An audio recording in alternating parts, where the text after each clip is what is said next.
Welcome to One Stop Co-op Shop. Steve here with a Kickstarter preview for Age of Civilization. This is a 1 to 4 player Civilization card game, and I'm going to show you the solo play of it. Keep in mind that what I'm going to show you are Kickstarter preview components, so things are subject to change. With that said, let's jump in. The first thing we'll need to do for setup is find the score cards, and these are the 2 score cards. And then pick the color of meeples you want to represent civilization. So I chose to play yellow in this playthrough. I'll take one of these meeples and place it on the 0 spot. The object of the game is to end with the most points. The rest of the meeples I'll just keep off to the side for do my worker placement. The next thing you need to grab for a setup is a text sheet for every player. This can keep track of your technology for your civilization, and there are spaces to place the blue cubes when you unlock technologies to fill up this board. You will also notice that there are arrows connecting between the locations. You'll start on the bottom of the card and work your way to the top, following any arrows. So for example, if I were to unlock mining, I can then do ironworking. If I didn't unlock ironworking, then I can choose to do engineering or gunpowder. And all these abilities have various effects that will modify existing actions or give you additional points at the end of the game. The next thing we'll need to do for setup is grab the Wonder deck. This is what it looks like here. And shuffle it up, and you'll need to create a Wonder Market. And the Wonder Market is always 3 plus the number of players. So since we're playing a solo game, we'll need 4 cards. So we will have the Great Library, the Great Colosseum, Machu Picchu, and finally the Great Lighthouse. And so these are wonders you can build, and some of them, like the Great Library, will give game end conditions. Same thing as Great Colosseum. And Machu Picchu and the Great Lighthouse will give us additional points for doing certain actions, in this case building and fishing. The next step for setup is to grab the Civilization deck here. And for solo play, it's important to find Germania, Vikings, and Mongolia and pull these cards from the game because these cards are not suitable for solo play. So I've already done that, and now we need to draw 5 cards to create the Civilization Market. So for this playthrough, we're going to have Arabia as an option, the Huns, Indonesia, Congo, and finally the Celts. Now the next step, and probably the most important, is to set up the time track. This is where the bulk of the focus is going to be in this game. You'll need to grab the time card here, and you need to find the deck as well. And for solo games, it's important to find the play card and pull that out. This will always be the 5th card in this time track row we're going to add. The rest of the cards we can shuffle up, and then we're going to put these in order from left to right, with the play card being the 5th position. So this is what the time track should look like. And how it's going to work is that this card is going to slide to the right after every round. Once the card reaches the end, that'll be the last round of the game, and that's how the game ends. And we'll look at a point to see how well we did. Important thing to note is, as we're playing the game, the actions we can take are dictated by these spaces here. So these circles are worker placement spots. You can only place workers on the card and any of these small cards beneath it. So these other cards are all future cards we can't place workers on yet. As the game progresses, we will lose worker placement spots and gain additional ones. So it's important to plan ahead in this game. And last but not least, grab 3 gold coins and we're ready to start the game. So a round of this game is divided into 3 steps. The first step is to rise or annex a civilization. Now for the very start of this game, you have to do this step, and for the remaining rounds of the game, it's optional. Then after that, we will take our actions, which is worker placement part of the game.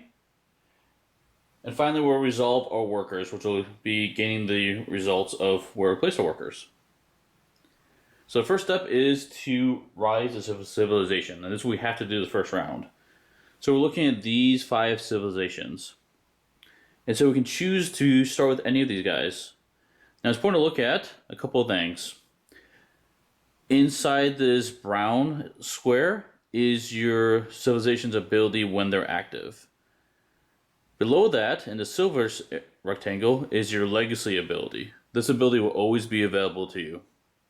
Because as the game progresses, you will be gaining additional civilizations and either placing them on top of your card, still showing your legacy ability, or tucking underneath, which will be gaining a legacy ability of that card you just gained. But that's going to happen in later rounds. For now, we're just picking one of these civilizations. The other important factor to look at is this left bar here. It's got a number of worker meeples listed. That's how many workers you'll have while you control that civilization. It is quite possible to even lose workers during placement of this game, and you will not gain them back until you switch another civilization. So looking at the available options, I think I'm going to take Arabia. That looks like fun.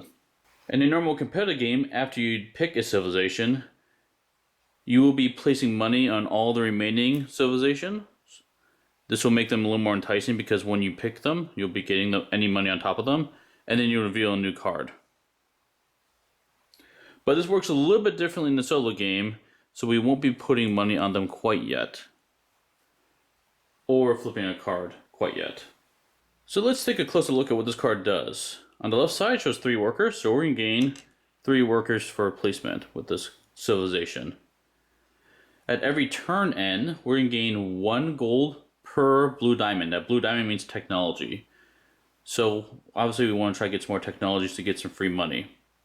And then our ability down here is every time we do the trade option, we'll gain extra money. Now we move on to the second step of a round, and that is to take actions.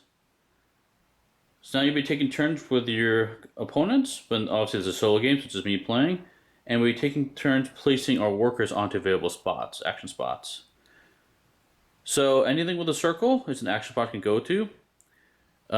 Anything that has a 1 meeple next to it and is white, you can put a guy there. Doesn't cost anything other than a single worker.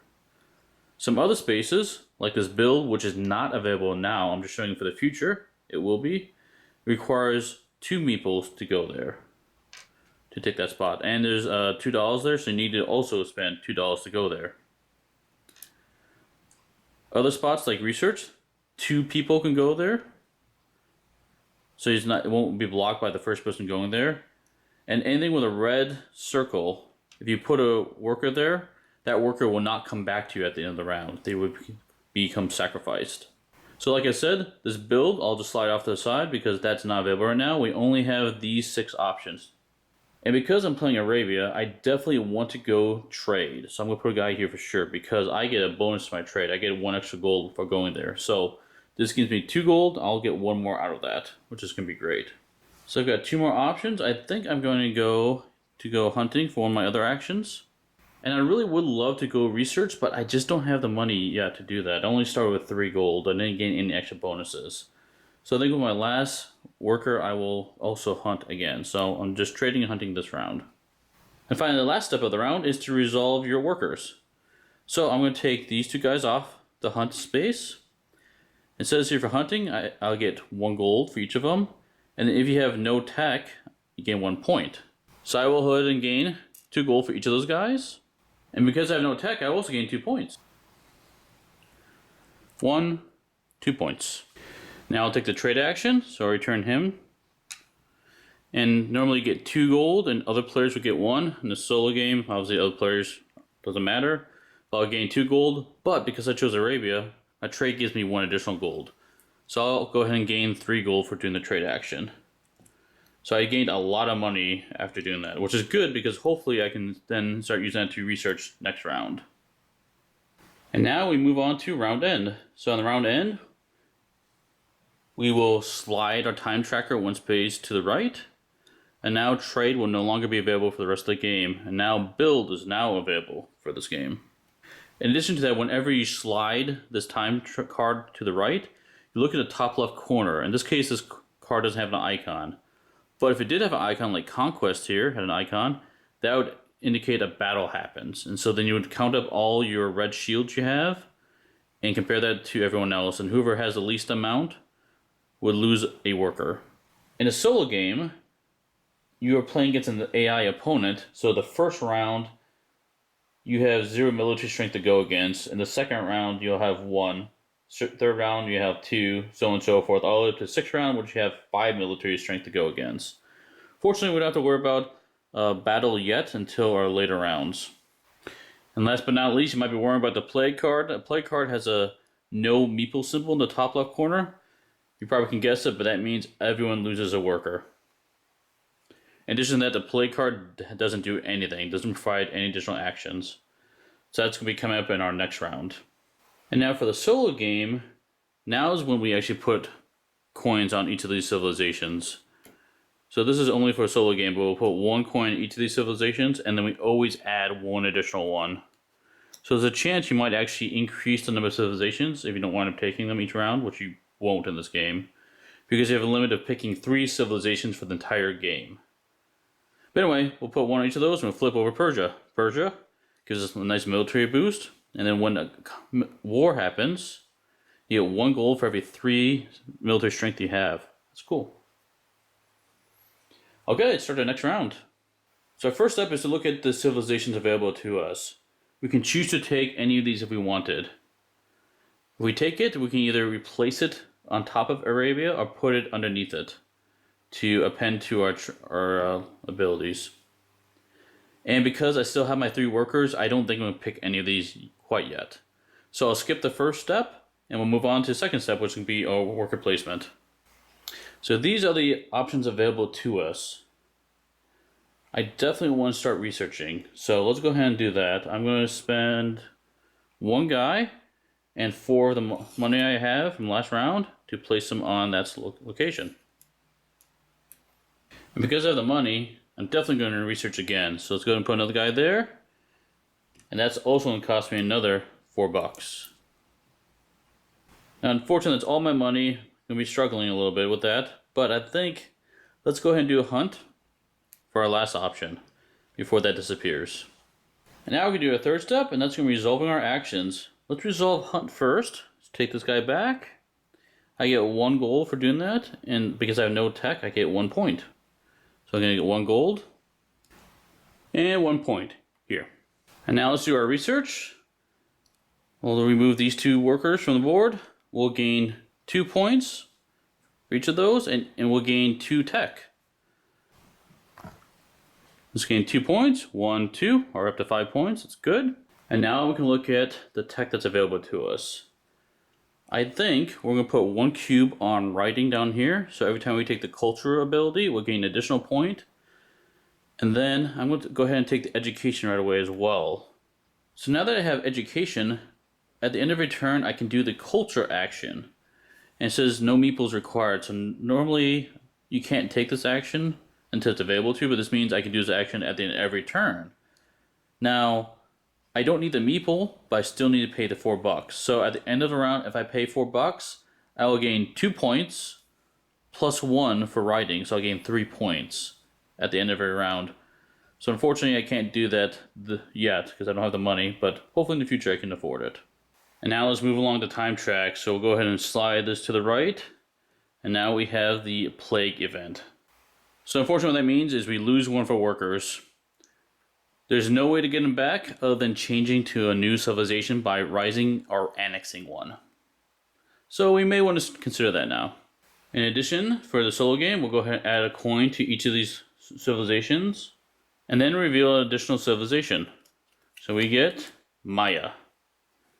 So this one says you may take future actions. So that's really nice. Normally you can't put workers on stuff outside the time track, but this one lets you ignore that.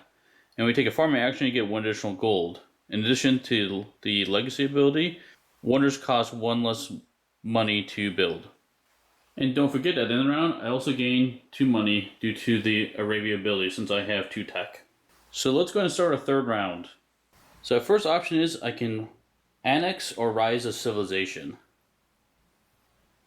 So some of these are kind of tempting. If I annex one, which means I slide it underneath my Arabia card, I will get 1 worker, which would be nice because right now I only have 2. I lost 1 due to the plague.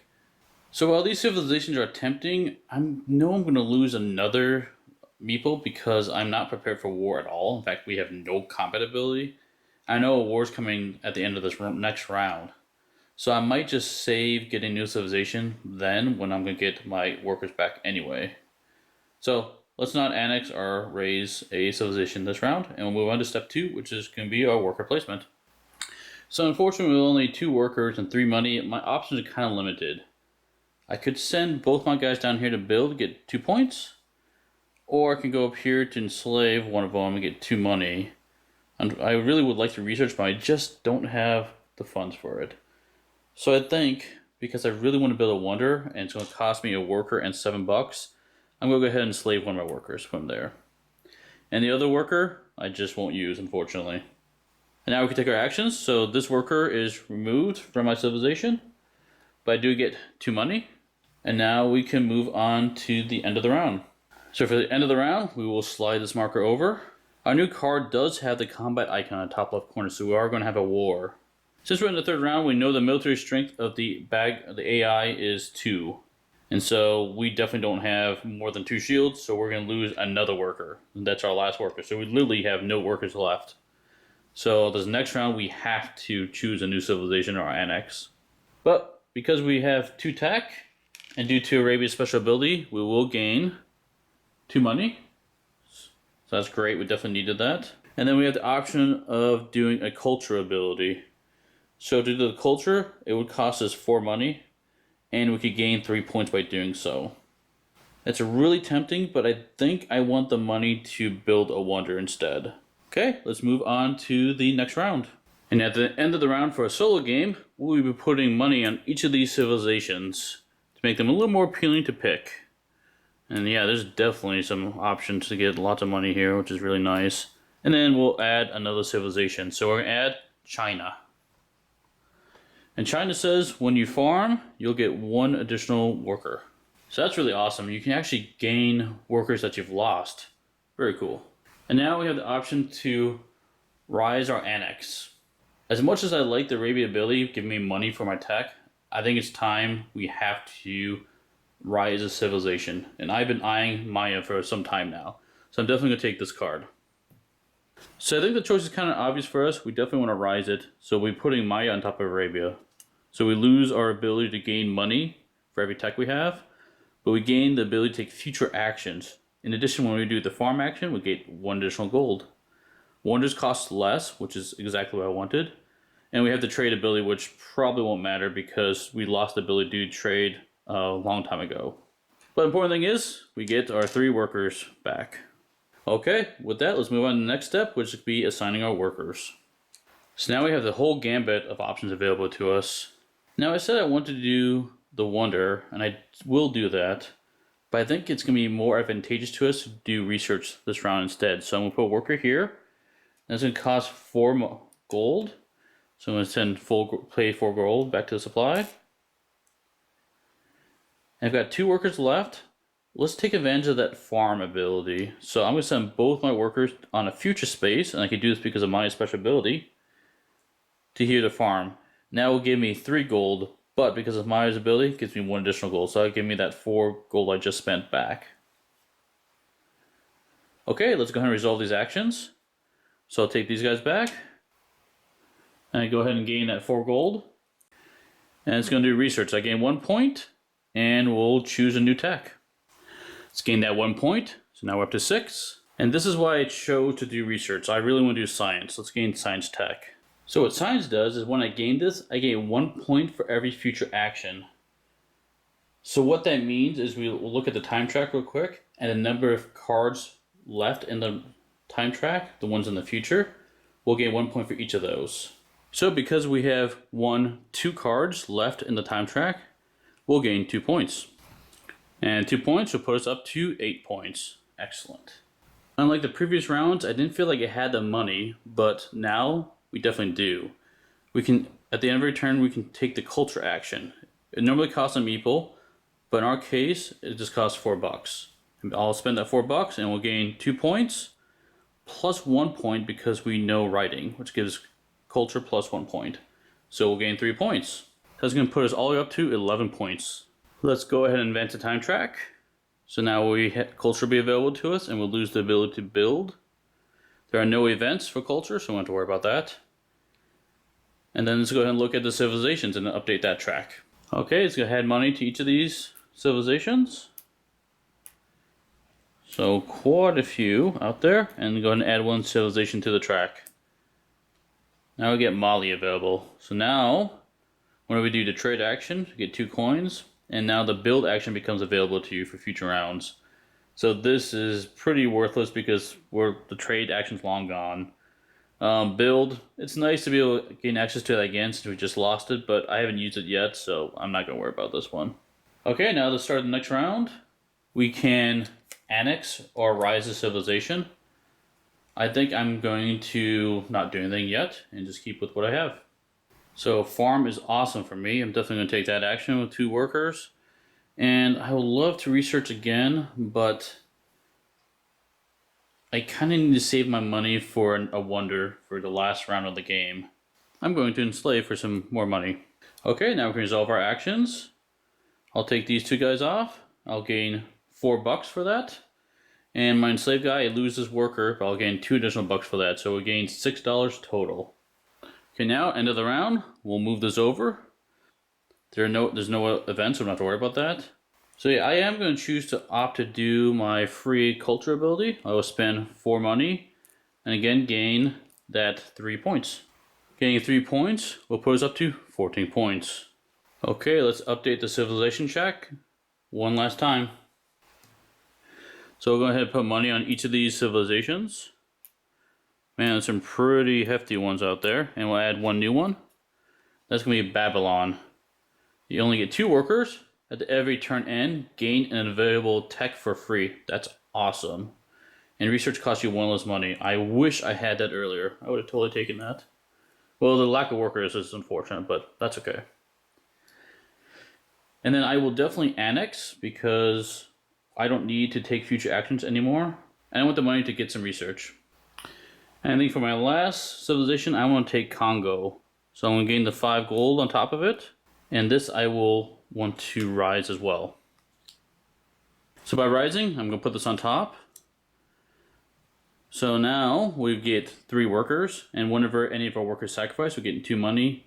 We now can do the hunt ability, which we did earlier in the game as an option.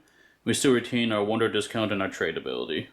But the important thing is I really wanted that money. Okay, let's go ahead and assign our workers. I definitely do a wonder. So it's going to cost $7 normally and a worker. But because I have this ability here, wonder minus $1, it's only going to cost me $6. So I will go ahead and pay that $6 to the bank. I also like to do research one final time. So this cost me a worker and $4. And finally, I don't really have a good use for this last guy. I think I'm just going to enslave him to get some more dollars. And that's going to help, hopefully, let me do culture one last time because I don't have $4 now, but I can get more money by enslaving him. Okay, let's go ahead and go to the last step, which will be resolving these workers. Let's start by resolving the wonder. So I'm going to get 3 points and gain a wonder. Gaining 3 points will put me up to 17 points. Excellent. So here are the wonders available to me. I definitely want to take the Great Library. And when you do buy wonders, you do not replace them, unlike the civilizations. So this Great Library will give me 1 point for every 2 technology I have at the end of the game. Now, unfortunately, our worker will be sacrificed, but it's in the game, so I don't really care that much. But the nice thing is about Congo, is every time I sacrifice a guy, I gain $2. Let's go ahead and do enslave right away. I'll gain $2 for him, and because he was also sacrificed, I gain another $2. So that equals $4 in total.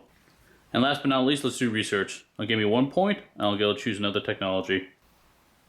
So 1 point will put me up to 18. And for technology, I will choose to do engineering. I can do that because there's an arrow pointing diagonally from education. I'm choosing that one because that will actually give me points. It will unlock the ability to do build. I'll get an extra point every time I do that. Won't matter. But at the end of the game, I get 1 point for every wonder I have. So at least they'll give me 1 point. And with that, that's going to mark the end of the game. So let's do a final tally of points and see what we get. Because we bought the Great Library, we'll get 1 point for every 2 techs we have. We have 4 techs, so that'll give us 2 points. And now we can do end of the turn. And don't forget, at the end of every turn, we can do a culture of action for free without using a meeple. So that's going to cost us $4. So I'll spend that $4 I gained from enslaving. And we'll gain 2 points plus 1 from writing. So that's going to put us all the way up to 21 points. And that's going to mark the end of this game. So now we can do a final tally of points.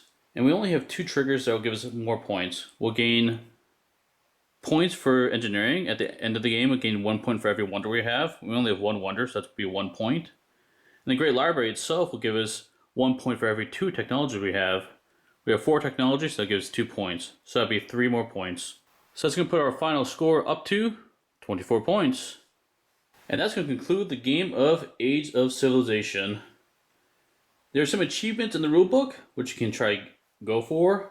One of the achievements is Great Kingdom, if you score 25 points or more. Unfortunately, I was 1 point shy of getting that, so next time I'll get it. But I hope you enjoyed it, and I'll see you at the next stop.